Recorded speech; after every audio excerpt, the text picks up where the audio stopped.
അധ്വാനിക്കും സ്നേഹിതരെ, ഭാരം ചുമന്നവരെ, അധ്വാനിക്കും സ്നേഹിതരെ, ഇത് സുപ്രസാദത്തിനും പ്രിയരേ, ഇതു തന്നെ കരുണാസമയം, ഇത് സുപ്രസാദത്തിനും പ്രിയരേ, ഇതു തന്നെ കരുണാസമയം, കാൽവരിയിൽ പൂർത്തിയാക്കിയതാം രക്ഷയ്ക്കായി വന്നിടുക, കാൽവരിയിൽ പൂർത്തിയാക്കിയതാം രക്ഷയ്ക്കായി വന്നിടുക, അധ്വാനിക്കും സ്നേഹിതരെ, ഭാരം ചുമന്നവരെ, അധ്വാനിക്കും സ്നേഹിതരെ.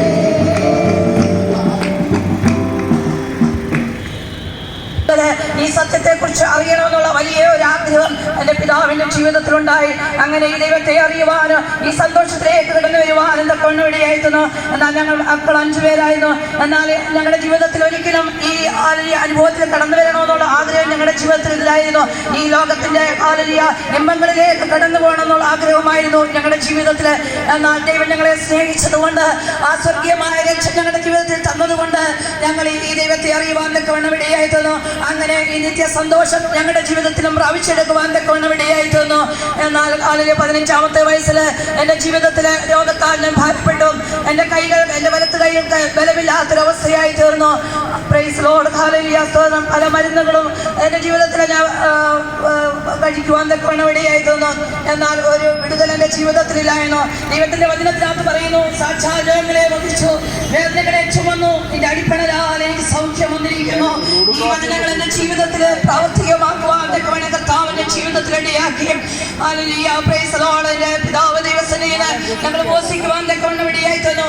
അങ്ങനെ 21 ദിവസം ദൈവത്തിന്റെ പാദപീഠത്തിൽ ഉപവസിച്ച് പ്രാർത്ഥിച്ചു കഴിഞ്ഞപ്പോൾ എൻ്റെ വലത്ത് കൈ, ബലമില്ലാത്ത കൈ, ഒരു കുഞ്ഞിനെ എടുക്കുവാൻ കഴിയാതെ, ഒരു പാത്രം എടുക്കുവാൻ കഴിയാതെ എൻ്റെ കൈകൾ ബലഹീനമായ അനുഭവങ്ങളായിരുന്നു. ദൈവസനെ പ്രാർത്ഥിച്ചു കഴിഞ്ഞപ്പോൾ കർത്താവിന്റെ ജീവിതത്തിൽ വിടുതലും സൗഖ്യം തരുവാൻ തക്കവണ്ണം ഇടയായി തീർന്നു. Praise Lord. പലപ്പോഴും എൻ്റെ ഭാവി എന്തായിത്തീരുമെന്നും എങ്ങനെയായിത്തീരുമെന്നും ചിന്തിച്ച സ്ഥാനത്ത് ദൈവത്തിന്റെ അത്ഭുതത്തിന്റെ കരം എൻ്റെ ജീവിതത്തിൽ പ്രാപിച്ചെടുക്കുവാൻ തക്കവണ്ണം ഇടയായി തീർന്നു. പ്രിയ ദൈവജനങ്ങളെ, നമ്മുടെ ജീവിതത്തിൽ പലപ്പോഴും രോഗങ്ങളും ഭാരങ്ങളും ജീവിതത്തിൽ കടന്നു വരുമ്പോൾ അവിടെയൊക്കെ ദൈവത്തെങ്കിലേക്ക് നമ്മുടെ മുഖം ഒന്ന് ഉയർത്തിക്കെ അവങ്കിലേക്ക് നോക്കിയ പ്രകാശരായി അവരുടെ മുഖം ലക്ഷിച്ചു പോയതുമില്ല. ഈ എളിയവർക്ക് വിളിച്ചു, യഹോവ ശ്രദ്ധ വെച്ച് കേട്ടു എന്ന് പറയുവാൻ തക്കവണ്ണം കർത്താവിന്റെ ജീവിതത്തിൽ ഇടയാക്കി. എനിക്കൊരു ജീവിതം ഇനി ഉണ്ടാകുമോ എന്ന് ചോദിച്ചവരുടെ നടുവില്, ഒരു വിവാഹം നടക്കുമോ ആരെന്ന് ചോദിച്ചവരുടെ നടുവില് കർത്താവ് 3 കുഞ്ഞുങ്ങളെ ദൈവം തരുവാൻ തക്കവണ്ണം ഇടയായി തീർന്നു. ഹല്ലേലൂയ. ദൈവം ആ 3 കുഞ്ഞുങ്ങളെ ദൈവം അനുഗ്രഹിക്കുവാൻ തക്കവണ്ണം ദൈവം സഹായിച്ചു. എന്നെ കേൾക്കുന്ന പ്രിയ ദൈവമക്കളെ, ഹല്ലേലൂയ, അനേക കഷ്ടതകളുടെ വേദനകളുടെ നടുവിൽ കൂടായിരിക്കാം പലരും കടന്നു പോകുന്നത്. എന്നാൽ സ്നേഹിക്കുന്നതിന് ആര് രക്ഷയുണ്ട്? ഹല്ലേലൂയ. ആ സ്നേഹം നമ്മുടെ ജീവിതത്തിൽ രുചിച്ചറിയുവാൻ തക്കവണ്ണം ആ കാതുകളെ ദൈവങ്ങളിലേക്ക് ഒന്ന് ഏൽപ്പിക്കുമോ? Praise Lord, hallelujah. എൻ്റെ ജീവിതത്തെ അനുഭവത്തെ കുറിച്ച് പലപ്പോഴും പല ഭവനങ്ങളിൽ ഞാൻ പോയി കടന്നുപോയി സാക്ഷ്യം പറഞ്ഞിട്ടുണ്ട്. എന്നാൽ അങ്ങനെ ഒരു ഭവനത്ത് കടന്നു ചെന്നപ്പോൾ ഹല്ലേലൂയ, ആ സഹോദരൻ എന്നോട് പറഞ്ഞത്, ഞാൻ പറഞ്ഞു, ഹല്ലേലൂയ, സ്വർഗവും നരകവും രണ്ടുണ്ടച്ചാ, അതുകൊണ്ട് നമ്മൾ നിശ്ചിതയിൽ പോകണം. ഈ ദേശത്തിന്റെ കാവൽക്കാരാക്കി ദൈവം ഞങ്ങളെ നിർത്തിയിരിക്കുകയാണ്. ഈ രക്തം ഞങ്ങളോട് ചോദിക്കും, ഞങ്ങളിത് പറയുന്നില്ല എങ്കിൽ. അതിൽ ആ പിതാവിനോട് പറഞ്ഞത് ഇങ്ങനെയാണ്, ഈ മകളെ നീ എന്നോട് പറഞ്ഞത് എനിക്ക് ശരി, ഞാൻ ആ സ്വർഗവും നരകവും രണ്ടില്. അതുകൊണ്ട് ഹല്ലേലൂയ, സ്വർഗത്തിൽ എല്ലാവരും പോയാൽ നരകത്തിൽ പോകാനും ആൾക്കാർ വേണ്ടായോ എന്ന് ചോദിച്ചു. ഞാൻ പറഞ്ഞു, ഞങ്ങളുടെ ആഗ്രഹം സ്വർഗത്തിൽ പോകണം എന്നുള്ള ആഗ്രഹമാണ്. എന്നാൽ ഹല്ലേലൂയ, പിതാവിനോട് പറഞ്ഞിങ്ങനെയാണ്, എനിക്ക് സ്വർഗത്തിൽ പോകണ്ട, എനിക്ക് നരകത്തിൽ പോയാൽ മതി എന്ന് പറയുവാൻ തക്കവണ്ണവിടെയായി തീർന്നു. എന്നാൽ ഹല്ലേലൂയ, അപ്പോൾ ഞാൻ പറഞ്ഞു, ഞങ്ങൾ ഈ പറയുന്ന വചനങ്ങള്, സുവിശേഷങ്ങള് ഹല്ലേലൂയ ഞാൻ കേട്ടില്ല എന്ന് ഒരിക്കലും പറയരുത്. ഇത് ഹല്ലേലൂയ ദൈവസന്നിധിയിൽ ചോദിക്കുമെന്ന് പറയുവാൻ തക്കവണ്ണവിടെയായി തീർന്നു. എന്നാൽ ഹല്ലേലൂയോട് പറഞ്ഞത്, എനിക്ക് നരകത്തിൽ പോയാൽ മതി, എനിക്ക് സ്വർഗം വേണ്ട എന്ന് പറഞ്ഞു. Praise Lord. പ്രിയ ദൈവമക്കളെ, അവിടെ ഞങ്ങൾ ഇരുന്ന് പ്രാർത്ഥിച്ചു. ഞാനും എൻ്റെ ഒരു പ്രിയ മാതാവും കൂടെയാണ് കടന്നു പോയത്. അവിടെ ഞങ്ങൾ പോയിന്ന് പ്രാർത്ഥിച്ചു. അതിൽ പ്രാർത്ഥിച്ചിട്ട് അച്ചായനോട് പറഞ്ഞു, ഞങ്ങൾ കടന്നു പോവാ. എന്നോട് പറഞ്ഞു, ഹല്ലേലൂയ, കടന്നു പൊക്കോ, നിങ്ങളോട് ഇതൊന്നും ചോദിക്കത്തില്ല, ഈ രക്തം ചോദിക്കത്തില്ല എന്ന് പറഞ്ഞു. ആച്ചാനൊരു മദ്യപാനിയായിരുന്നു. എന്നിട്ട് ഞങ്ങൾ പറഞ്ഞാ മദ്യപാനത്തിൽ നിന്ന് ദിവസത്തിലേക്ക് കടന്നു വരണം, അതിൽ നിന്ന് വിടുതൽ പ്രാപിക്കണം എന്ന് പറഞ്ഞു. എന്നോട് പറഞ്ഞു, എന്ന് പറയുവാൻ തക്കവണ്ണം ഇടയായിരുന്നു. എന്നാൽ കാലിൽ ഒരാഴ്ച കഴിഞ്ഞപ്പോഴാണ് പിന്നീട് എന്റെ തൊട്ടയക്കത്തുള്ളതാണ് അച്ഛനെ കുറിച്ച് അറിഞ്ഞപ്പോൾ ഹല്ലേലൂയ അതേ പാലിൽ കെട്ടിത്തൂങ്ങി മരിക്കുവാൻ തക്കവണ്ണം ഇടയായിരുന്നു. പ്രിയ ദൈവജനങ്ങളെ, ഈ വചനങ്ങളെ ഈ സാക്ഷ്യങ്ങൾ ഞങ്ങൾ പറയുമ്പോൾ അനേക ദൈവമക്കളുടെ ഉള്ളിലേക്ക് ഈ വചനങ്ങൾ കടന്നു ചെന്നുകൊണ്ടിരിക്കുകയാണ്. പർവ്വതങ്ങൾ മാറിപ്പോവും, കുന്നുകൾ നീങ്ങിപ്പോവും, യഹോവയുടെ ദയ നിന്നെ വിട്ടുമാറുകയില്ല എന്ന് യഹോവയുടെ വചനത്തിനകത്തുണ്ട്. അതുകൊണ്ട് നമ്മുടെ ജീവിതത്തിൽ ദൈവത്തിന്റെ ദയ വിട്ടുമാറാതെ വേണം ദൈവത്തിന്റെ സന്നിധിയിലാകേണ്ടത്. ഇന്ന് ഈ സായാഹ്ന സമയത്തിൽ ഈ സാക്ഷ്യം പറയുന്നത്. അതുകൊണ്ട് ദൈവമക്കളെ, ഈ വചനം കേൾക്കുന്ന, ഈ സാക്ഷ്യം കേൾക്കുന്ന പ്രിയ ദൈവമക്കളെ, എന്നെ കേൾക്കുന്ന പ്രിയ ദൈവമക്കളെ, ദൈവസന്നിധിയിലേക്ക് നിങ്ങൾ കടന്നു വരണം. ആരെങ്കിലും രക്ഷയുടെ അനുഭവത്തിലേക്ക് കടന്നു വന്നില്ല എങ്കിൽ ഇന്ന് ഒരു തീരുമാനമെടുക്കണം. ദൈവസന്നിധി കടന്നു വന്ന് ഈ സ്വർഗീയമായ അനുഭവങ്ങൾ പ്രാപിച്ചെടുക്കുവാൻ ഇടയാക്കണം. ഞങ്ങൾ ഈ അപ്പോസ്തോലികമായ കൂട്ടായ്മയിൽ കടന്നു വന്നത് ഞങ്ങളുടെ ജീവിതത്തിൽ സമാധാനവും സന്തോഷവും ഞങ്ങളുടെ തലമുറകൾക്ക് അനുഗ്രഹവും വിടുതലുമായി തീരുവാൻ തക്കവണ്ണം ഇടയാകുന്നു. അതുകൂടാതെ വേണം ആ നിശ്ചയ സന്തോഷം ഞങ്ങളുടെ ജീവിതത്തിൽ പ്രാപിച്ചെടുക്കുന്നു. ആ സിയോനെ കുറിച്ചും യെരൂശലേമിനെ കുറിച്ചുള്ള കാഴ്ചപ്പാട് ഞങ്ങളുടെ ജീവിതത്തിൽ ദൈവം നൽകിക്കൊണ്ടേയിരിക്കുന്നു. നമുക്കൊരു നിത്യതയുണ്ട്. ആ നിത്യതയെ ചെന്ന് ചേരുവാൻ കർത്താവ് നമ്മളെ ഒരുക്കട്ടെ.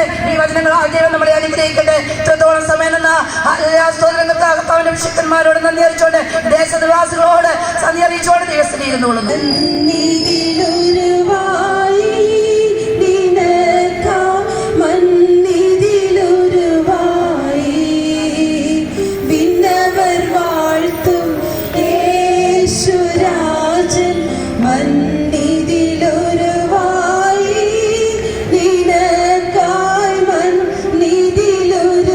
വ്യാഴം, വെള്ളി, ശനി, ഞായർ ദിവസങ്ങളിൽ നടത്തപ്പെടുകയാണ്.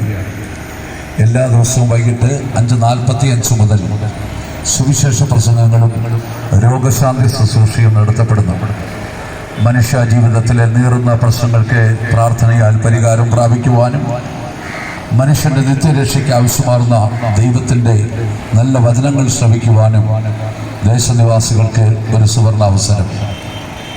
ഈ സുവിശേഷങ്ങളെ സംബന്ധിച്ച് ആത്മീയ അനുഗ്രഹങ്ങൾ പ്രാപിക്കുവാനും ദൈവികമായ വിടുതലുകളും രോഗശാന്തി അനുഭവിക്കുവാനും ദേശനിവാസികളെവരെയും കർത്തൃനാമത്തിൽ ഞങ്ങൾ സ്വാഗതം ചെയ്യുകയാണ്. ആ സുവിശേഷ മീറ്റിങ്ങിൻ്റെ പ്രചരണാർത്ഥം ഇന്ന് ഈ കല്ലിശ്ശേരി ജംഗ്ഷനിൽ ഞങ്ങളൊരു പരസ്യവുമായി കടന്നു വന്നിരിക്കുന്നു. ദയവായി ദേശനിവാസികളും ചുറ്റുപാടുമുള്ളവർ അല്പസമയം ഞങ്ങളോട് ശാന്തമായി സഹകരിക്കണമെന്ന് താഴ്മയെ ഞങ്ങൾ അപേക്ഷിക്കുകയാകുന്നു. സ്തോത്രം, സ്തോത്രം ചെയ്യാം. സ്തോത്രം, സ്തോത്രം, സ്തോത്രം, സ്തോത്രം, സ്തോത്രം, സ്തോത്രം, സ്തോത്രത്തിൽ അവതരിച്ച ദൈവപുത്രനായ യേശുവിൻ്റെ മഹത്വവും ക്രിസ്തുവിൻ്റെ സാന്നിധ്യവും അനുഭവിച്ചറിയുവാൻ ദൈവം സഹായിക്കേണ്ടതിനായി സ്തോത്രം ചെയ്യാം. സ്തോത്രം, സ്തോത്രം, സ്തോത്രം, സ്തോത്രം, സ്തോത്രം, സ്തോത്രം, സ്തോത്രം, സ്തോത്രം, സ്തോത്രം, സ്തോത്രം. പരിശുദ്ധനായ ഞങ്ങളുടെ സ്വർഗീയ പിതാവേ, സ്തോത്രം. ഈ ദേശത്തെ സ്നേഹിച്ച് കർത്താവേ ഒരു സുവിശേഷ യോഗം നൽകിയിരിക്കുക. അതിനോട് സ്തോത്രം. പരിശുദ്ധ പിതാവേ, അതിനു മുമ്പോടിയായി സ്തോത്രം, സ്തോത്രം. ഈ ദേശത്ത് അത് വിളിച്ചറിയിക്കുന്നതായ പരസ്യങ്ങളെ ഭാരം ഏറ്റെടുക്കുമാറാകണത്തിനായി പ്രാർത്ഥിക്കുന്നു. പരിശുദ്ധ പിതാവേ, തിരുവചനത്തെ കേൾക്കുന്നതായ ഓരോരുത്തരുടെയും ജീവിതത്തിൽ വലിയവനായ ദൈവം രക്ഷ എന്നതായ ദാനം നൽകി അവിടുന്ന് ഓരോരുത്തരെയും ഒരുക്കുമാറാകണത്തിനായി പ്രാർത്ഥിക്കുന്നു. ഉയർത്തിലെ എല്ലാ ആത്മീയ അനുഗ്രഹങ്ങളും ഓരോരുത്തരെയും ജീവിതത്തിൽ ഉണ്ടാകുവാനോട് സഹായിക്കണമേ. ദൈവത്തിന്റെ വചനം പാപത്തിൽ നിന്നും, ദൈവത്തിന്റെ വചനം രോഗത്തിൽ നിന്നും, ദൈവത്തിന്റെ വചനം രോഗശക്തിയിൽ നിന്നും വിടുവിക്കുന്നതാകയാൽ ഓരോരുത്തരുടെയും ജീവിതത്തിൽ ദൈവിക രോഗശാന്തിയും സമാധാനവും സന്തോഷവും അനുഭവിപ്പാൻ സ്വർഗത്തിലെ ദൈവമോട് സഹായിക്കുമാറാകണത്തിനായി പ്രാർത്ഥിക്കുന്നു. സകല മനുഷ്യൻ രക്ഷിക്കപ്പെടുവാനും രക്ഷയുടെ പരിജ്ഞാനത്തിൽ എത്തുവാനും വെച്ചിരിക്കുന്നവനായ യഹോവേ, ഇന്ന് പകൽക്കാലം ഞങ്ങളുടെ ഓരോരുത്തരുടെയും ശബ്ദത്തെ കേൾക്കുന്ന ഓരോരുത്തരുടെയും ജീവിതത്തിൽ അവിടുന്ന് വലിയ മാറ്റം വരുത്തുമാറാകണത്തിനായി പ്രാർത്ഥിക്കുന്നു. യേശു ക്രിസ്തു നാമത്തിൽ അപേക്ഷിക്കുന്ന പിതാവേ. ശാന്തി തേടിയവരെ നാരം തേടിയിടുന്നവരെ, ശാന്തി തേടിയവരെ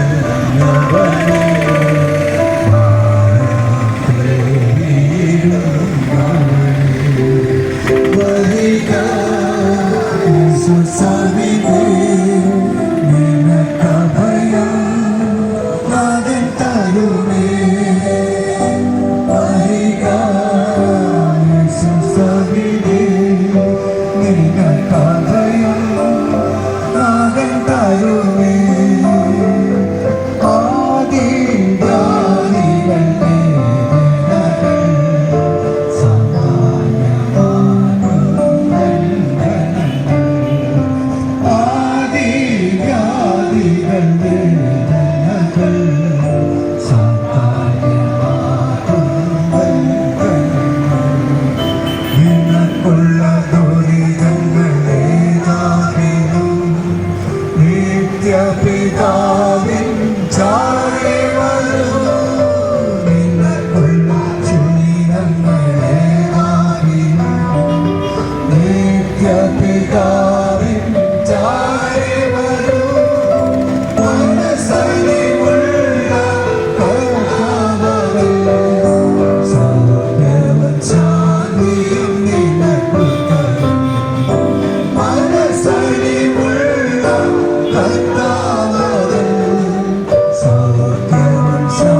യേശു സവിധേ നിനക്കഭയം മകൻ തരുമേ വരിക യേശു സവിധേ നിനക്കഭയം മകൻ തരുമേ കൃപയിൻ നാളുകൾ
മനുഷ്യന്റെ ഹൃദയത്തിൽ ഉയർന്നു വരുവാൻ സാധ്യതയുള്ളതായ ചില ചോദ്യങ്ങളുണ്ട്. ആ ചോദ്യങ്ങളിൽ ഒന്ന്, എന്തിനു വേണ്ടിയാണ് ദൈവമായിരുന്നവൻ ഭൂമിയിലേക്ക് കടന്നു വന്നത്? ഈ ലോകത്തിൽ എന്തിനു വേണ്ടിയാണ് ദൈവമായിരുന്നവൻ 33 വർഷം കേവലം ഒരു മനുഷ്യനായി ലോകത്തിൽ ജീവിച്ചത്, ലോകത്തിൽ സഞ്ചരിച്ചത്? എന്തായിരുന്നു ദൈവപുത്രന്റെ ഉദ്ദേശം അഥവാ ദൗത്യം എന്ന് പറഞ്ഞിരിക്കുന്നത്? ദൈവത്തിന്റെ വചനമാകുന്ന തിരുവെടുത്ത് പഠിക്കുമ്പോൾ യേശു ലോകത്തിൽ മനുഷ്യനായി അവതരിച്ചതിന്റെ വ്യത്യസ്തങ്ങളായ പലവിധമായ കാരണങ്ങളും ഉദ്ദേശങ്ങളെയും നമുക്ക് കണ്ടെത്തുവാൻ സാധിക്കുമെങ്കിലും വിശാലമായ പ്രസംഗത്തിന് വേദിയല്ലല്ലോ ഈ തിരുവോരം. അതുകൊണ്ട് 1-2 വിഷയങ്ങൾ മാത്രം സൂചിപ്പിച്ച് ഈ സന്ദേശം ഇവിടെ അവസാനിപ്പിക്കുവാൻ ഞങ്ങൾ താല്പര്യപ്പെടുന്നു. ഒന്നാമത്, തിരുവെടുത്ത് പഠിക്കുമ്പോൾ നമ്മൾ കാണുവാൻ കഴിയുന്നത് ക്രിസ്തുയേശു പാപികൾക്ക് പാപമോചനം നൽകുവാനാണ് ഈ ലോകത്തിലേക്ക് കടന്നു വന്നതെന്ന് തിരുവെടുത്ത് വിളിച്ചു പറയുന്നു. തിരുവെടുത്ത് പറഞ്ഞ അവന്റെ പുത്രനായ യേശുവിന്റെ രക്തം സകല പാപവും പോക്കി മനുഷ്യനെ രക്ഷിക്കുന്നു, ശുദ്ധീകരിക്കുന്നുവെന്ന് തിരുവെടുത്ത് ദൈവത്തിന്റെ വചനം വിളിച്ചു പറയുന്നു. ഇന്ന് ലോകത്തിൽ അനേക അവതാര പുരുഷന്മാർ ലോകത്തിൽ അവതരിച്ചിട്ടുണ്ട്. അവരുടെയൊക്കെ അവതാരത്തിന് വ്യത്യസ്തങ്ങളായ ഉദ്ദേശങ്ങളും ഉണ്ടായിരുന്നു. ഈ ലോകത്തിലെ ദുഷ്ടന്മാരെ നിഗ്രഹിക്കുവാനും സജ്ജനങ്ങളെ സംരക്ഷിക്കുവാനുമായിട്ട് കാലത്തിൽ അനേകം അവതാരങ്ങൾ അവതരിച്ചിട്ടുണ്ടെന്ന് പൗരാണ ഇതിഹാസങ്ങൾ പറയുമ്പോൾ യേശുക്രിസ്തു ലോകത്തിൽ അവതരിച്ചത് ദുഷ്ടന്മാരെ സംഹരിക്കുവാനോ സജ്ജനങ്ങളെ രക്ഷിക്കുവാനോ വേണ്ടി മാത്രമല്ല, യേശുക്രിസ്തു പാപികളായ മനുഷ്യനെ രക്ഷിക്കുവാനാണ് ലോകത്തിലേക്ക് കടന്നു വന്നത്. ഈ ലോകത്തിൽ എല്ലാവരും തള്ളപ്പെട്ടവർ, ത്യജിക്കപ്പെട്ടവർ, ആശ്രയമറ്റവർ, നിരാശരായി നിൽക്കുന്നവർ, ആർക്കും സഹായിക്കുവാൻ കഴിയില്ലാത്തവർ, ആത്മഹത്യയുടെ വക്കിൽ ജീവിതം പോയി നിൽക്കുന്നവർ, എവിടേക്ക് പോയി രക്ഷപ്പെടുമെന്ന് ഓർത്ത് വ്യാകുലപ്പെട്ട് നിൽക്കുന്ന മനുഷ്യർക്ക് ആശ്വാസത്തിന്റെയും സമാധാനത്തിന്റെയും നിത്യരക്ഷയുടെ മാർഗവതി കൊടുക്കുവാനാണ് കർത്താവ് യേശുക്രിസ്തു ലോകത്തിൽ മനുഷ്യനായി കടന്നു വന്നത്. അതിനുവേണ്ടി കർത്താവ് യേശുക്രിസ്തു വില കൊടുത്തത് സ്വന്തം ജീവനാണ്. ഇന്നത്തെ മനുഷ്യന്റെ അടിസ്ഥാന പ്രശ്നം എന്നാണ്? ഇന്ന് പലരും ചിന്തിക്കുന്നത് മനുഷ്യന്റെ അടിസ്ഥാന പ്രശ്നം എന്ന് പറയുന്നത് പണമാണെന്നാണ്. സഹോദര, ധാരാളം പണം ലഭിച്ചാൽ നിന്റെ പ്രശ്നങ്ങൾ പരിഹരിക്കപ്പെടുമോ? ഒരിക്കലും പരിഹരിക്കപ്പെടത്തില്ല. മനുഷ്യന്റെ അടിസ്ഥാന പ്രശ്നം എന്ന് പറയുന്നത് അവന്റെ ഉള്ളിൽ കുടികൊള്ളുന്നതായ പാപമാണ്. ഇന്നത്തെ ആധുനിക വാർത്താ മാധ്യമങ്ങൾ, പത്രമാധ്യമങ്ങൾ എടുത്ത് വായിച്ചു നോക്കുക. മനുഷ്യന്റെ മനസ്സാക്ഷിയെ ഞെട്ടിക്കുന്ന എന്തെല്ലാം സംഭവങ്ങളാണ് പത്രങ്ങളിൽ നമ്മൾ വായിക്കുന്നത്. മനുഷ്യർ പരസ്പരം കൊന്നൊടുക്കുന്നു. കരുണയില്ലാതെ മനുഷ്യന്റെ കരുത്തിറക്കുന്നു. എത്രയോ യുദ്ധങ്ങളിലൂടെ നിരപരാധികളുടെ ചോരപ്പുഴകൾ ഒഴുകിക്കൊണ്ടിരിക്കുന്നു. എത്രയോ പേർ ജീവിതം അവസാനിച്ച് ആത്മഹത്യയിൽ ജീവിതം അവസാനിപ്പിക്കുന്നു. എത്രയോ പേർ അവർ കൊലപാതകങ്ങൾ നടത്തുന്നു. മദ്യവും മയക്കുമരുന്നും കൊണ്ട് ലോകം മുഖരിതമായിരിക്കുന്നു. എവിടെയും പാപത്തിന്റെ ശക്തികൾ കുടികൊള്ളുകയാണ്. രാജ്യങ്ങൾ തമ്മിൽ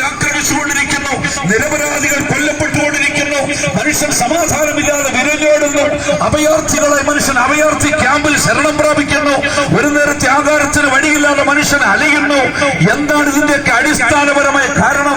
മനുഷ്യനെ കൊണ്ട് ഈ തിന്മകളൊക്കെയും ചെയ്യിക്കുന്നത് അവരിൽ കുടികൊള്ളുന്ന പാപമാണ്. അവന്റെ ഉള്ളിൽ ഈ പാപം പ്രവേശിപ്പിച്ച പിശാചാണ് അവനെ കൊണ്ട് ഈ ദുഷ്പ്രവൃത്തികളൊക്കെയും ചെയ്യിക്കുന്നത്. മനുഷ്യനെ ആത്മഹത്യയിലേക്ക് നയിക്കുന്നത് പിശാചാണ്. മനുഷ്യനെ പരസ്പരം കൊന്നൊടുക്കുവാൻ പ്രേരിപ്പിക്കുന്നത് പിശാചാണ്. മദ്യത്തിന് മയക്കുമരുന്നിന് മനുഷ്യനെ അടിമകളാക്കി തീർക്കുന്നത് സാത്താനാണ്. അവന്റെ ഉള്ളിൽ കുടികൊള്ളുന്ന പാപമാണ് ഈ പ്രശ്നങ്ങൾക്കൊക്കെയും അവനെ വിധേയനാക്കി തീർക്ക്, അവന്റെ ജീവിതം നരകതുല്യമാക്കി നിരാശയിലാക്കി തീർക്കുന്നത്. എന്നാൽ കർത്താവ് യേശു ക്രിസ്തു ലോകത്തിലേക്ക് കടന്നു വന്നത് ഈ വിധ പാപങ്ങളിൽ അടിമപ്പെട്ട് മനുഷ്യന്റെ നിത്യത നരകത്തിലേക്ക് ആകുന്നുവെന്ന് ഉറപ്പിച്ച് നിത്യ നരകത്തിലേക്ക് പ്രയാണം ചെയ്യുന്ന മാനവജാതിക്ക് നിത്യജീവന്റെ സന്ദേശം നൽകുവാൻ, അവന്റെ പാപത്തിൽ അവന് വിടുതൽ കൊടുത്ത് സ്വർഗരാജ്യത്തിന് അവനെ അവകാശിയാക്കി തീർക്കുവാനാണ് ഇന്നേക്ക് 2000 വർഷങ്ങൾക്കപ്പുറത്ത് ദൈവപുത്രന്റെ ക്രിസ്തു ലോകത്തിലേക്ക് കടന്നു വന്നത്. അവൻ കടന്നു വന്നിട്ട് എന്താണ് ചെയ്തത്? മനുഷ്യന്റെ പാപത്തിന് എന്താണ് പരിഹാരമെന്ന് പറയുന്നത്? ഇന്ന് മനുഷ്യൻ പാപത്തിന് പരിഹാരം തേടി പല മാർഗങ്ങളെ തേടുന്നു.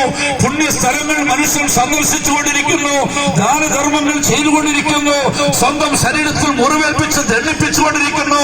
പക്ഷെ ഇതൊന്നും മനുഷ്യന് മുക്തിയുടെ മാർഗങ്ങളായി തീരുന്നില്ല, അവന്റെ പ്രശ്നങ്ങൾക്ക് പരിഹാരമായി തീരുന്നില്ല. എന്നാൽ ദൈവത്തിന്റെ വചനം സത്യമായി നിങ്ങളോട് പറയുന്നു, ആകാശത്തിന്റെ കീഴിൽ ഭൂപ്പരപ്പിന് മുകളിൽ മാനവജാതിയുടെ പാപത്തിന് പരിഹാരമായി തീരുവാൻ ഒരു മാർഗമേ ഉള്ളൂ. ഇന്നേക്ക് 2000 വർഷങ്ങൾക്കപ്പുറത്ത് യെരുശലേമിലെ ഗൊൽഗൊഥ എന്ന് പറയുന്ന മലയിൽ ഒഴുക്കപ്പെട്ട ദൈവപുത്രനായ യേശു ക്രിസ്തുവിന്റെ ചങ്കിലെ ചോരയാകുന്നു. യേശുവിന്റെ രക്തത്തിൽ നിങ്ങളുടെ പാപങ്ങളെ കഴുകിക്കളയുവാൻ ശക്തിയുണ്ട്. യേശു ക്രൂശിൽ ചൊരിഞ്ഞ രക്തത്തിൽ നിങ്ങളെ ശുദ്ധീകരിക്കുവാൻ ശക്തിയുണ്ട്. നമ്മുടെ പാപങ്ങളുടെ വിമോചനത്തിന് വേണ്ടിയാണ് യേശു ക്രിസ്തു കാൽവരിയിൽ അറുക്കപ്പെട്ടത്. യേശു ക്രിസ്തു ക്രൂശിക്കപ്പെട്ട് നമുക്ക് പാപമോചനവും നിത്യരക്ഷയും തരുവാനാണ്.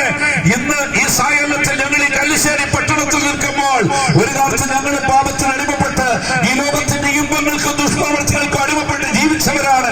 ജീവിതത്തിൽ പ്രത്യാശയില്ലാതെ നരകത്തിലേക്ക് പ്രയാണം ചെയ്തവരാണ്. പിശാചിന്റെ അടിമത്തത്തിൽ ജീവിച്ചവരാണ്. എന്നാൽ ഞങ്ങളുടെ ജീവിതത്തിൽ കരുണാസമ്പന്നനായ യേശുവിനെ ഞങ്ങൾ കണ്ടുമുട്ടി. യേശുവിന്റെ രക്തത്താലുള്ള പാപമോചനവും വീണ്ടെടുപ്പ് ഞങ്ങൾ പ്രാപിച്ചു. ഇന്ന് ഞങ്ങൾ ഞങ്ങളുടെ ജീവിതത്തിൽ സന്തോഷത്തോടെ സമാധാനത്തോടെ സ്വസ്ഥതയോടെ ഞങ്ങളുടെ ജീവിതം നയിച്ച് മുന്നോട്ട് പോകുന്നു. ഞങ്ങൾക്കൊരു പ്രത്യാശയുണ്ട്, ഞങ്ങൾ ഇന്ന് ദൈവമക്കളാകുന്നു. തിരുവെടുത്ത് വിളിച്ചു പറഞ്ഞ യേശുവിനെ കൈക്കൊണ്ട് യേശുവിന്റെ നാമത്തിൽ വിശ്വസിക്കുന്ന ഏവർക്കും ദൈവമക്കളായി തീരുവാൻ അധികാരം കൊടുത്തിരിക്കുന്നു.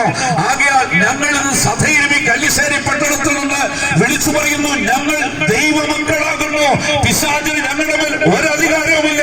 പിശാചിന്റെ തന്ത്രങ്ങൾക്ക് ഞങ്ങളുടെ മേൽ ഒരധികാരവുമില്ല. രക്ഷിക്കപ്പെട്ട ദൈവമക്കളെ നോക്കേണ്ടേ, ഞങ്ങൾ ആരും മദ്യശാലയിൽ പോകുന്നില്ല, ഞങ്ങൾ ആരും മയക്കുമരുന്നിന് അടിമപ്പെടുന്നില്ല, പീഡന കേസിൽ ഞങ്ങളെ ആരെയും അറസ്റ്റ് ചെയ്യുന്നില്ല, കൊലപാതക കേസുകളിൽ ഞങ്ങൾ പെടുന്നില്ല. ഈ ലോകത്തിലെ യാതൊരു വിധമായ തിന്മയിൽ ഞങ്ങളുടെ പേര് കടന്നു വരുന്നില്ല. അതിന്റെ കാരണം എന്തെന്നറിയാമോ? ഞങ്ങളെ രക്ഷിച്ച യേശുവാണ്, ഞങ്ങളുടെ പാപങ്ങളെ മോചിച്ച യേശുവിന്റെ രക്തമാണ്. ആകയാൽ ഇന്ന് വൈകുന്നേരം ഈ കല്ലിശ്ശേരി പട്ടണത്തിൽ നിന്നുകൊണ്ട് ഞങ്ങൾ സ്നേഹത്തോടെ വിളിച്ചു പറയുന്നു, യേശുവിലേക്ക് വരുവീ. യേശു തമ്പുരാൻ ഇന്നേക്ക് 2000 വർഷങ്ങൾക്കപ്പുറത്ത് കാൽവരിയിൽ ഒഴുക്കിയ അവന്റെ രക്തം നിങ്ങളുടെ ജീവിതത്തിൽ ഏറ്റെടുത്തിട്ട് വിളിച്ചു പറ, പുണ്യാത്മാവേ, നീ ഒഴുക്കിയ രക്തം എനിക്ക് വേണ്ടിയാണ്, നീ കാൽവരിയിൽ ചൊരിഞ്ഞ രക്തം എന്റെ പാപമോചനത്തിന് വേണ്ടിയാണ്.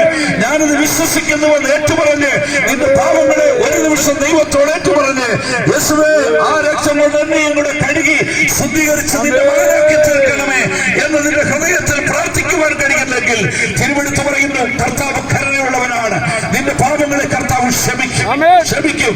നിന്റെ ജീവിതത്തിൽ ചെയ്തു പോയ തെറ്റുകളെ കർത്താവ് ക്ഷമിച്ചിട്ട് നിന്നെ ശുദ്ധീകരിച്ച് ഒരു പുതിയ സൃഷ്ടിയാക്കി. ശ്രമിച്ചുകൊണ്ടിരിക്കുന്ന എല്ലാ പ്രിയപ്പെട്ടവർക്കും ഞങ്ങളുടെ സ്നേഹവന്ദനം കർത്താവിൽ അറിയിക്കുകയാണ്. വ്യാഴാഴ്ച മുതൽ ചെങ്ങന്നൂർ പുത്തൻപേറ്റപ്പടി ജംഗ്ഷനിൽ വെച്ച് നടത്തപ്പെടുന്നതായ പടവന ഗ്രൗണ്ടിൽ വെച്ച് നടത്തപ്പെടുന്നതായ സുവിശേഷ പ്രസംഗങ്ങളുടെയും രോഗശാന്തി ശുശ്രൂഷയുടെയും പ്രചരണാർത്ഥമാണ് ഞങ്ങൾ ഇന്ന് ഈ പരസ്യവുമായിട്ട് ഈ കല്ലിശ്ശേരി ജംഗ്ഷനിൽ കടന്നു വരുവാൻ ഇടയായി തീർന്നത്. അല്പസമയം ഞങ്ങൾ ഇതുവരെയും പാടിക്കൊണ്ടിരുന്നതായ ആത്മീക ചൈതന്യമുള്ള പാട്ടുകൾ ശ്രമിക്കുകയും ഒരു അനുഭവ സാക്ഷ്യം നിങ്ങൾ ശ്രമിക്കുവാനും ഇടയായി തീർന്നു. അല്പസമയം കർത്താവിൻ്റെ വചനത്തിലൂടെ ഈ ദേശത്തുള്ള ദൈവത്തിൻ്റെ ആലോചന അറിയിച്ചിട്ട് പ്രാർത്ഥിച്ച് ഈ ശുശ്രൂഷ ഇവിടെ അവസാനിപ്പിക്കുവാൻ ഞങ്ങൾ കർത്താവിൽ താല്പര്യപ്പെടുകയാണ്. കർത്താവ് യേശുക്രിസ്തു ആര്? ഈ ചോദ്യത്തിന്റെ ഉത്തരവുമായിട്ടാണ് ഇന്ന് പകൽക്കാലം ഈ കല്ലിശ്ശേരി ജംഗ്ഷൻ ഞങ്ങൾ കടന്നു വന്നിരിക്കുന്നത്. വിശുദ്ധ മത്തായിയുടെ സുവിശേഷം തിരുവഴുത്തിലേക്ക് നമ്മുടെ ചിന്തയെ കൊണ്ടുവരുമ്പോൾ വിശുദ്ധ മത്തായിയുടെ സുവിശേഷം 16-ാം അധ്യായത്തിൽ കർത്താവ് യേശുവിന്റെ ഐഹിക ജീവിത കാലഘട്ടത്തിൽ സംഭവിച്ചതായ ഒരു സംഭവത്തെക്കുറിച്ച് ഒരു പരാമർശം നമുക്ക് കാണുവാൻ സാധിക്കുന്നുണ്ട്. ആ പരാമർശത്തില് കർത്താവ് യേശുക്രിസ്തു തന്റെ ശിഷ്യന്മാരുമായി ഫിലിപ്പിന്റെ കൈസരിയ എന്ന് പറയുന്നതായ ആ പ്രദേശത്തൂടെ പട്ടണത്തിലൂടെ നടന്നു വരികയായിരുന്നു. ഫിലിപ്പിന്റെ കൈസരിയ എന്ന് പറയുന്ന പട്ടണത്തിലൂടെ കർത്താവ് യേശുക്രിസ്തു തന്റെ ശിഷ്യന്മാരുമായി നടന്നു വരുമ്പോൾ യേശു തന്റെ ശിഷ്യന്മാരോട് ഇപ്രകാരം ഒരു ചോദ്യം ചോദിച്ചു: ജനങ്ങൾ എന്നെ ആരെന്നാണ് പറയുന്നത്? ഈ ചോദ്യം വളരെ അർത്ഥവത്തായ ഒരു ചോദ്യമാണ്. യേശു ശിഷ്യന്മാരോട് തിരിഞ്ഞ് ചോദിക്കുകയാണ്, ജനങ്ങൾ എന്നെ ആരെന്നാണ് പറയുന്നത്? ഈ ചോദ്യം ഫിലിപ്പിന്റെ കൈസരിയയിൽ വെച്ച് യേശുക്രിസ്തു ശിഷ്യന്മാരോട് ചോദിക്കുവാൻ വളരെ കാരണമുണ്ട്. ഫിലിപ്പിന്റെ കൈസരിയ എന്ന് പറയുമ്പോൾ അത് ഇന്നത്തെ പാലസ്തീൻ നാട്ടിൽ ഉൾപ്പെട്ടു നിൽക്കുന്നതായ ഒരു മനോഹരമായ പട്ടണമാണ്. ഈ പട്ടണം ഒരു കാലഘട്ടത്തില് റോമിന്റെ ഭരണത്തിന്റെ കീഴിലായിരിക്കുമ്പോൾ ഔഗസ്തോസ് കൈസർ എന്ന് പറയുന്നതായ ചക്രവർത്തി മഹാനായ ഹെരോദാവ് രാജാവിന് ദാനമായി കൊടുത്തൊരു പട്ടണമാണ് ഈ മനോഹരമായ പട്ടണം. ആ പട്ടണത്തെ അന്ന് ബാൽഗാദ് എന്ന പേരിലായിരുന്നു അറിയപ്പെട്ടിരുന്നത്. ആ ബാൽഗാദ് എന്ന പട്ടണം ഈ ഔഗസ്തോസ് കൈസർ ചക്രവർത്തി ഹെരോദ രാജാവിന് ദാനമായി കൊടുത്തു. എന്നാൽ ഹെരോദ രാജാവ് അത് ഫിലിപ്പ് രാജാവിനെ കൈമാറുവാനിടയായി തിരികെയുണ്ടായി. അനന്തരമായി ഫിലിപ്പ് രാജാവ് ഈ മനോഹരമായ പട്ടണത്തെ മോടി പിടിപ്പിച്ച് അതിന് വേണ്ടതായ എല്ലാ അത്യാധുനികമായ സൗകര്യങ്ങളോടുകൂടെയുള്ള ആഡംബരങ്ങളൊക്കെ കൊടുത്ത് ആ പട്ടണത്തെ ആകർഷകമാക്കിയിട്ട് ആ പട്ടണത്തിന് കൈസരിയ എന്ന് പേരിടുവാനിടയായി തീർന്നു. എന്നാൽ ആ കാലഘട്ടത്തിൽ പാലസ്തീൻ നാട്ടിൽ ഒരു പ്രമുഖ വ്യാപാര കേന്ദ്രമായിരുന്നു കൈസരിയ. കൈസരിയ എന്ന പേരിൽ മറ്റൊരു പട്ടണം ആ കാലഘട്ടത്തിൽ നിലനിൽക്കുന്നത് കൊണ്ട് രണ്ട് കൈസരിയകളും കൂടെ മാറിപ്പോകാതിരിക്കുവാൻ ഫിലിപ്പ് രാജാവ് അവന്റെ പേരും കൂടെ ചേർത്തിട്ട് പട്ടണത്തിന് ഫിലിപ്പിന്റെ കൈസരിയ എന്ന് പേരിടുവാനിടയായി തീർന്നു. എന്താണ് ഈ ഫിലിപ്പിന്റെ കൈസരിയ എന്ന് പറയുന്ന പട്ടണത്തിന്റെ പ്രത്യേകത എന്ന് വെച്ചാൽ അത് ബാൽ ദൈവങ്ങളുടെ ഒരു ആരാധനാ കേന്ദ്രമായിരുന്നു ഫിലിപ്പിന്റെ കൈസരിയ എന്ന് പറയുന്നത്. ആ കാലഘട്ടത്തിൽ പൗരാണിക റോമ സാമ്രാജ്യത്തിലും ഗ്രീക്ക് ഇതിഹാസങ്ങളിലും പറയുന്നതായ എല്ലാ ആരാധനാ മൂർത്തികളുടെയും വിഗ്രഹങ്ങൾ കൊണ്ടും ക്ഷേത്രങ്ങൾ കൊണ്ടും നിറയപ്പെട്ടതായ ഒരു പട്ടണമായിരുന്നു ഫിലിപ്പിന്റെ കൈസരിയ. അവിടെ ഇല്ലാത്തതായ കോവിലുകൾ ഉണ്ടായിരുന്നില്ല, അവിടെ ഇല്ലാത്തതായ പ്രതിഷ്ഠകൾ ഉണ്ടായിരുന്നില്ല. ഈ പ്രതിഷ്ഠകളുടെയും കോവിലുകളുടെയും നടുവിലൂടെ യേശു ശിഷ്യന്മാരുമായി നടന്നു വരുമ്പോഴാണ് യേശു ചോദിക്കുന്നത്, ജനങ്ങൾ എന്നെ ആരെന്നാണ് പറയുന്നത്? ഇവിടെ ഈ ബാൽഗാദ് പട്ടണത്തിൽ ഈ ഫിലിപ്പിന്റെ കൈസരിയയിൽ അനേക ദേവന്മാരുണ്ടല്ലോ, ദേവന്മാരുടെ പ്രതിഷ്ഠകളുണ്ടല്ലോ, അനേക വിഗ്രഹ സ്തംഭങ്ങൾ ഉണ്ടല്ലോ, എന്നെ കുറിച്ച് എന്താണ് ലോകത്തിന്റെ അഭിപ്രായമെന്നാണ് യേശു ചോദിച്ചത്. അതിനുത്തരമായി യേശുവിന്റെ വാത്സല്യ ശിഷ്യനായിരുന്ന പത്രോസ് മുന്നോട്ട് കടന്നു വന്ന് യേശുവിനോട് പറയുന്നു, നീ ജീവനുള്ള ദൈവത്തിന്റെ പുത്രനായ യേശു ക്രിസ്തുവാകുന്നു എന്ന് ഉത്തരം വിളിച്ചു പറഞ്ഞു. വിശുദ്ധ പത്രോസ് അവിടെ യേശുവിന്റെ മുമ്പിൽ കർത്താവ് യേശു ക്രിസ്തു ആരാകുന്നു എന്ന് വിളിച്ചു പറയുകയാണ്. ഈ ഫിലിപ്പിന്റെ കൈസരിയ എന്ന് പറയുന്ന പട്ടണത്തിൽ സ്ഥാപിച്ചിരിക്കുന്ന അനേക ക്ഷേത്രങ്ങളും അനേക പ്രതിഷ്ഠകളുമുണ്ട്, അതൊക്കെ സത്യം തന്നെ. പക്ഷേ നിന്നെ പിൻഗമിക്കുന്ന ഞങ്ങൾക്ക് നിന്നെ കുറിച്ച് വ്യക്തമായ അറിവുണ്ട്. നീ ഇവരിൽ ഒരാളല്ല, മറിച്ച് ഈ അഖിലാണ്ടത്തെ മുഴുവനും സൃഷ്ടിക്കുന്ന അണ്ടകടാഹങ്ങളെ മുഴുവനും സൃഷ്ടിച്ച് പരിപാലിക്കുന്ന സർവശക്തനായ ദൈവത്തിന്റെ പുത്രനാകുന്നു നീ എന്നുള്ളതായ യാഥാർത്ഥ്യം വിശുദ്ധ പത്രോസ് അവിടെ പരസ്യമായി പ്രഖ്യാപിക്കുന്നതായി നമുക്ക് കാണുവാനായിട്ട് സാധിക്കുന്നു. ഇന്ന് പകൽക്കാലം ഞങ്ങളെ കേൾക്കുന്ന സഹോദരി സഹോദരന്മാരെ, യേശു ക്രിസ്തു ആര് എന്നുള്ള ചോദ്യത്തെ കുറിച്ച് ഇന്നത്തെ ആധുനിക ലോകത്തിൽ വ്യത്യസ്തങ്ങളായ കാഴ്ചപ്പാടുകൾ പുലർത്തുന്ന മനുഷ്യരെ നമുക്ക് കണ്ടെത്തുവാൻ സാധിക്കുന്നു. ലോകത്തിലെ രണ്ട് പ്രമുഖ മതങ്ങൾ അവർ യേശുവിനെ രണ്ട് വ്യത്യസ്ത കാഴ്ചപ്പാടിലാണ് കാണുന്നത്. ഭാരതത്തിലെ പുരാതനമായ ഹിന്ദുമതം പറയുന്നത് യേശു ഒരു പൂർണ്ണനായ ഗുരുവാകുന്നുവെന്നാണ്. എന്നാൽ എന്നാൽ ഇസ്ലാം മതം പറയുന്നത് യേശു ക്രിസ്തു ഈ കാലത്തിൽ ലോകത്തിൽ അവതരിച്ച ഒരു പ്രവാചകനാകുന്നുവെന്നാകുന്നു പറയുന്നത്. യേശു ക്രിസ്തു ആരാണ് എന്ന ചോദ്യത്തിന് യേശു ക്രിസ്തു കേവലം ഒരു ഗുരുവോ യേശു ക്രിസ്തു കേവലം ഒരു പ്രവാചകനോ മാത്രം അല്ല എന്നാണ് തിരുവെടുത്ത് പറയുന്നത്. സാക്ഷാൽ യേശു ക്രിസ്തു ആരാണ്? യേശു ക്രിസ്തു സത്യദൈവവും നിത്യജീവനുമാകുന്നുവെന്ന് ദൈവത്തിന്റെ വചനം വിളിച്ചു പറയുകയാണ് ചെയ്യുന്നത്. തിരുവെടുത്ത് വിളിച്ചു പറയുന്നു, യേശു ക്രിസ്തു എന്ന് പറയുന്നത് ഈ പ്രപഞ്ചത്തിന്റെ മുഴുവൻ സൃഷ്ടമായ ദൈവത്തിന്റെ ഏകജാതനായ പുത്രനാകുന്നു കർത്താവ് യേശു ക്രിസ്തു എന്ന് തിരുവെടുത്ത് വളരെ വ്യക്തമായി വിളിച്ചു പറയുന്നു. അതുകൊണ്ട് ഇന്ന് ഈ സായാഹ്ന സമയത്ത് ഈ കല്ലിശ്ശേരി പട്ടണത്തിൽ നിന്ന് ഞങ്ങൾ പ്രസംഗിക്കുമ്പോൾ ഈ ദേശത്തോട് യാഥാർത്ഥ്യം ഞങ്ങൾ വിളിച്ചു പറയുവാൻ ആഗ്രഹിക്കുന്നു. യേശു ക്രിസ്തു കേവലം ഒരു ആചാര്യ ഗുരുവോ യേശു ക്രിസ്തു കേവലം ഒരു മതസ്ഥാപകനോ യേശു ക്രിസ്തു കേവലം ഒരു പ്രവാചകനോ മാത്രമല്ല, മറിച്ച് യേശു ക്രിസ്തു എന്ന് പറയുന്നത് അഖിലാണ്ടത്തിന്റെ സൃഷ്ടാവായിരിക്കുന്ന ദൈവപുത്രനാകുന്നു, ദൈവമാകുന്നു. അവൻ പൂർണ്ണനായ ദൈവമാകുന്നു, ഈ സത്യമാകുന്നു. ഇന്ന് രാത്രി സംഭവിക്കുന്ന ആത്മഹത്യകൾ, കൊടുന്നവർക്ക് ജീവിതത്തിൽ പരാജയവും തകർച്ചയും എന്താണ് സഹോദര ഈ പ്രശ്നങ്ങളുടെ അടിസ്ഥാനപരമായ കാരണം? ഇങ്ങനെ ജീവിതത്തിന്റെ അനുഭവത്തിലൂടെ കടന്നു പോകുന്നെങ്കിൽ മനസ്സിലാക്കിക്കോ, പിശാച് നിന്നെ കെട്ടിവെച്ചിട്ടുണ്ട്. പിശാചിന്റെ കെണികളിൽ അകപ്പെട്ടു പോയിരിക്കുന്നു. യേശു ക്രിസ്തു ലോകത്തിലേക്ക് വന്നത് പിശാചിന്റെ കെട്ടുകളെ അടിച്ചു കളയുവാനാണ്. നിന്നെ കെട്ടിവെച്ചിരിക്കുന്ന പാപത്തിന്റെ കെട്ടിൽ നിന്നും, നിന്നെ കെട്ടിവെച്ചിരിക്കുന്ന രോഗത്തിന്റെ കെട്ടിൽ നിന്നും നിന്നെ അഴിച്ചു നിന്നെ സൗഖ്യമുള്ളവരാക്കി തീർക്കുവാൻ, നിന്നെ തകർത്ത് നിന്റെ കുടുംബത്തെ തകർക്കുന്ന ശാപത്തിന്റെ കെട്ടുകൾ നിന്നെ അഴിച്ച് നിനക്ക് സമാധാനമുള്ള ജീവിതം തരുവാനാണ് യേശു ക്രിസ്തു ലോകത്തിലേക്ക് കടന്നു വന്നത്. ആകയാൽ ഇന്ന് സായാഹ്നത്തിലെ കല്ലിശ്ശേരി പട്ടണത്തിൽ നിന്നുകൊണ്ട് ഞങ്ങൾ സ്നേഹത്തോട് പറയുന്നു, യേശുവിന് ഹൃദയം കൊടുക്കുവീൻ. യേശുവിനെ ദൈവമാണ് നിങ്ങളുടെ ഹൃദയത്തിൽ ഏറ്റെടുത്തുകൊണ്ട്, കർത്താവേ നീ ക്രൂശിൽ 2000 വർഷങ്ങൾക്ക് അപ്പുറത്ത് അറുക്കപ്പെട്ടത് എനിക്ക് വേണ്ടിയാകുന്നു വിശ്വസിച്ചേറ്റു പറഞ്ഞാൽ നിന്റെ പാപത്തിന് നിനക്ക് വിടുതൽ കിട്ടും. നിന്നെ കിട്ടുന്ന രോഗത്തിന്റെ ശക്തികളിൽ നിന്ന് വിടുതൽ പ്രാപിക്കും. നിന്നെ പിന്തുടരുന്ന ശാപത്തിന്റെ കെട്ടുകൾ നിന്നെ വിട്ടുപോകും. സമാധാനപൂർണമായ ജീവിതം, സ്വസ്ഥതയുള്ള ഒരു ജീവിതം നോക്കുക. ഇന്ന് ഈ പട്ടണത്തിൽ ഞങ്ങൾ എത്ര സന്തോഷവാന്മാരായി നിൽക്കുന്നു. ഇതുപോലൊരു ജീവിതം നിങ്ങൾക്ക് പ്രാപിക്കുവാൻ സാധിക്കും. അത് മാത്രമല്ല, യേശുക്രിസ്തു ലോകത്തിൽ വന്നതിന് മൂന്നാമതും അവസാനമായിട്ടൊരു ദേശമുണ്ട്.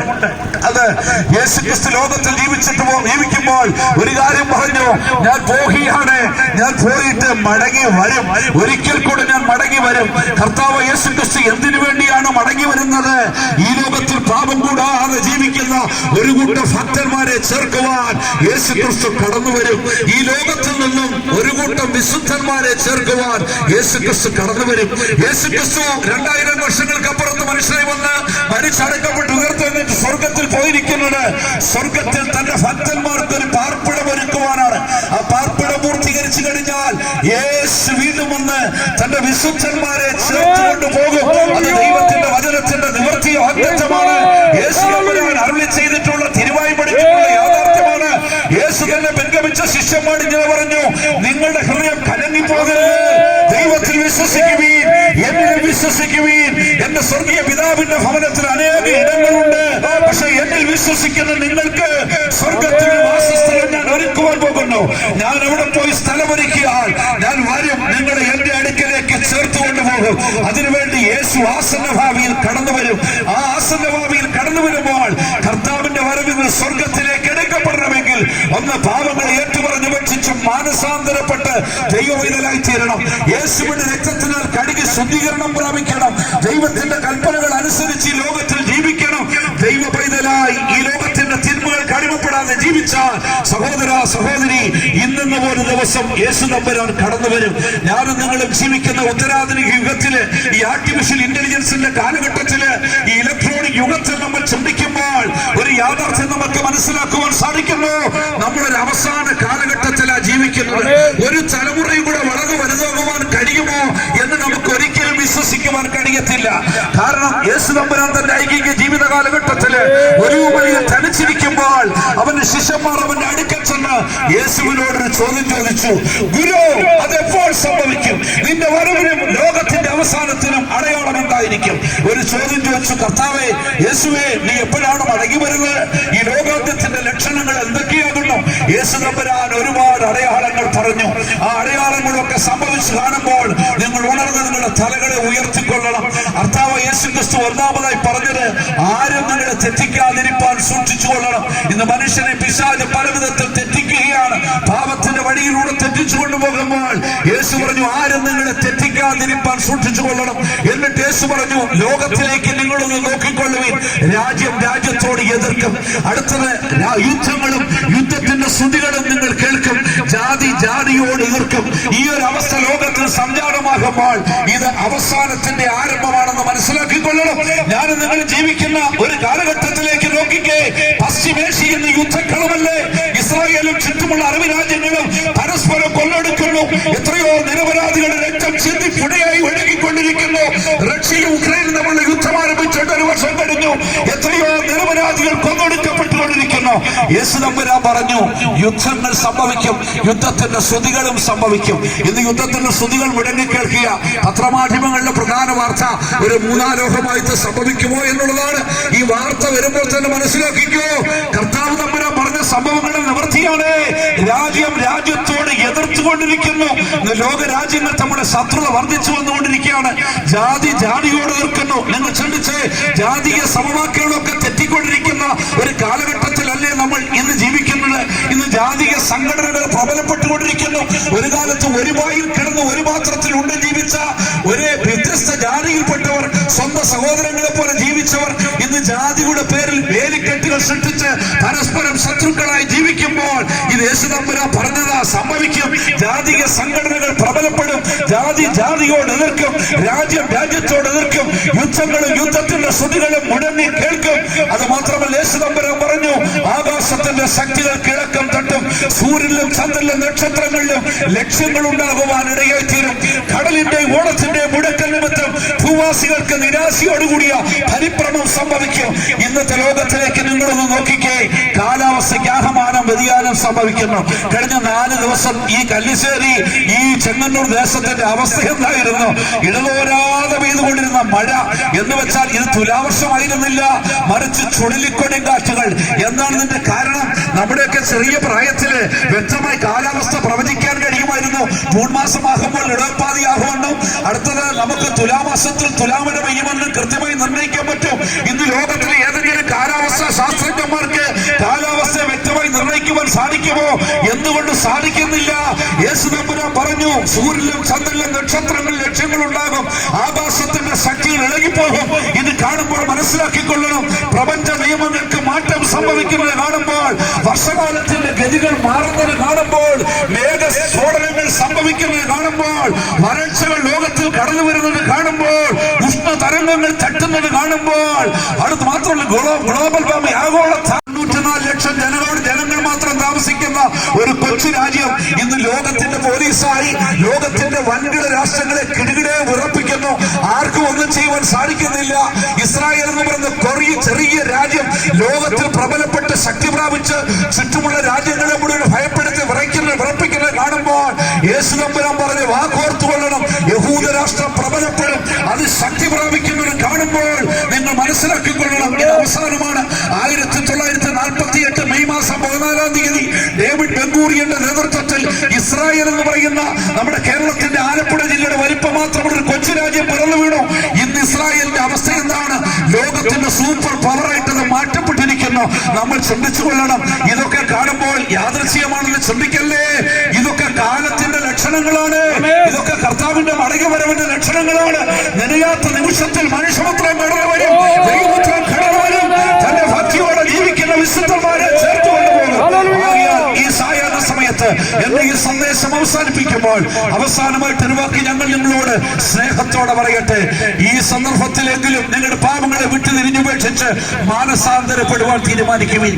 യേശു ഒരു ജാതിയുടെയോ ഒരു മതത്തിന്റെയോ ഒരു സമുദായത്തിന്റെ ദൈവമല്ല. യേശു പ്രപഞ്ച സൃഷ്ടാവായ ദൈവമാണ്. ഭൂതലത്തിൽ മനുഷ്യനായി പിറന്ന സകലരുടെയും ദൈവമാണ്. സകലരുടെയും പാപങ്ങളുടെ വിമോചനത്തിന് വേണ്ടി അറക്കപ്പെട്ട ദൈവകുഞ്ഞാടാണ്.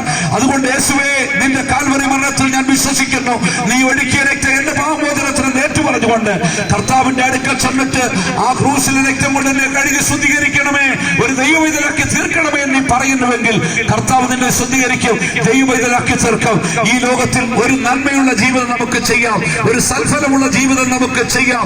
ഈ ലോകത്തിൽ വെളിച്ചങ്ങളായി നമുക്ക് ജീവിക്കാം. ഇരുട്ടിന്റെ ശക്തികളോട് പോരാടി നമുക്ക് ജയിക്കാം. പാപത്തിന്റെ ശക്തികളെ നമുക്ക് പരാജയപ്പെടുത്താം. നമ്മുടെ കർത്താവിന്റെ വരവെടുത്തുപോയി സംഭവങ്ങളെല്ലാം അത് വിളിച്ചറിയിക്കുമ്പോൾ നമ്മുടെ ജീവിതത്തെ നമുക്ക് ഒരുക്കി കൊടുക്കാം. ഈ ലഘു സന്ദേശം അതിൽ നിങ്ങളെ സഹായിക്കട്ടെ എന്ന് പ്രാർത്ഥിച്ചുകൊണ്ട് ഈ അനുഭവങ്ങളിലെ ജീവിതത്തിൽ ആരെങ്കിലും കഷ്ടങ്ങളിലൂടെയോ പ്രയാസങ്ങളിലൂടെയോ വിട്ടുമാറാത്ത ലോഹങ്ങളിലൂടെയോ സാപത്തിന്റെ ബന്ധനങ്ങളിലൂടെ അകപ്പെട്ടു പോകുന്നുവെങ്കിൽ നിങ്ങൾ സ്നേഹത്തോടെ വ്യാഴാഴ്ച മുതൽ പടവന പുത്തൻ വീട്ടിൽ പടി ജംഗ്ഷനിലുള്ള പടവന ഗ്രൗണ്ടിൽ ആരംഭിക്കുന്ന കൺവെൻഷണൽ സുവിശേഷ പ്രസംഗങ്ങളെ സംബന്ധിച്ച് ദൈവത്തിന്റെ മാറ്റമില്ലാത്ത വചനങ്ങൾ ശ്രമിക്കുവാനും അവിടെ കടന്നു വന്ന പ്രതിഷ്ഠിതരായ ശുശ്രൂഷയുടെ കൈക്കീഴിൽ പ്രാർത്ഥിച്ച് നിങ്ങൾ വിടുതൽ പ്രാപിക്കുവാനും സ്നേഹത്തോടെ ഞങ്ങൾ നിങ്ങളെ ആഹ്വാനം ചെയ്തുകൊണ്ട് ഈ ലഘു സന്ദേശം ഞങ്ങൾ ഇവിടെ അവസാനിപ്പിക്കുന്നു. ദൈവം നമ്മളെ എല്ലാവരെയും അനുഗ്രഹിക്കുമാറാകട്ടെ. കാൽവരി ക്രൂശിലെ ദൈവ സ്നേഹം നിന്നെ വിളിച്ചിടുന്നു. കാൽവരി ക്രൂശിലെ ദൈവ സ്നേഹം നിന്നെ വിളിച്ചിടുന്നു. സ്നേഹം നിറഞ്ഞ മൃദുസ്വരമേ കാതിൽ മുഴങ്ങിടട്ടെ.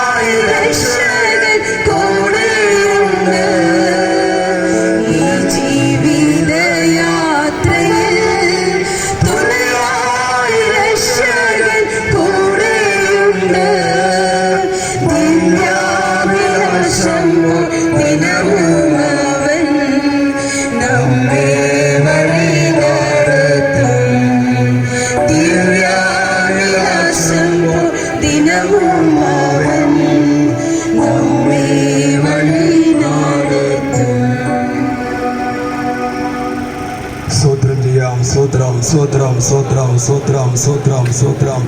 ഈ സായാഹ്ന സമയത്ത് ദൈവത്തെ മഹത്വപ്പെടുത്തുവാൻ കർത്താവായ യേശുക്രിസ്തുവിനെ വ്യക്തി കാണിപ്പാൻ തക്കവണ്ണം വീണ്ടെടുക്കപ്പെട്ട ദൈവമക്കളായി നമുക്ക് ഒരുമിച്ച് വിദേശത്തും ദൈവത്തെ സാക്ഷിപ്പാൻ ദൈവം ചെയ്ത കൃപയ്ക്കായി സ്തോത്രം ചെയ്യാം. സ്തോത്രം. പ്രകൃതി പോലും നമുക്ക് അനുകൂലമായി തീർന്നതിനായി സ്തോത്രം ചെയ്യാം. സ്തോത്രം. യേശു ജീവിക്കുന്നതിനാൽ നാമും ജീവിക്കുന്നതിനാൽ സ്തോത്രം ചെയ്യാം.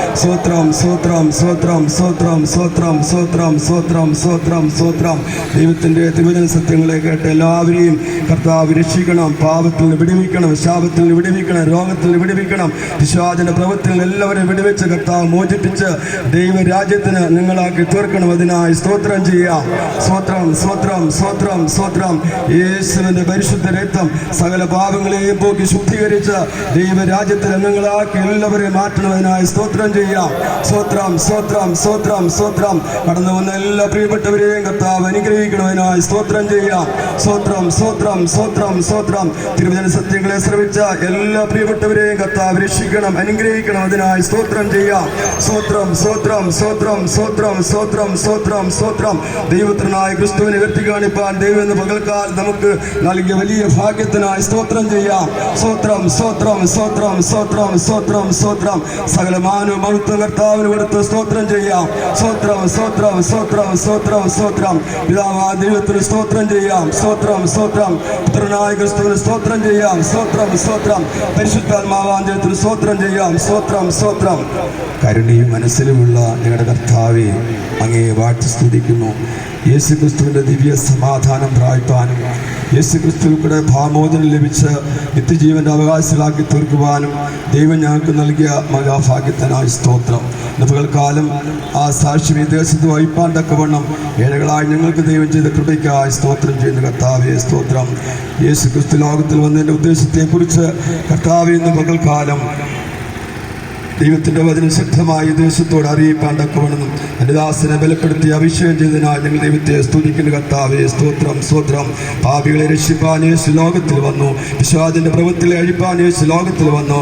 കറ ചുളുക്കം വാട്ടം മാലിന്യമില്ലാത്ത തേജസ്സേറിയ ഒരു സഭയ്ക്കായി യേശു ക്രിസ്തു ലോകത്തിൽ വന്നു.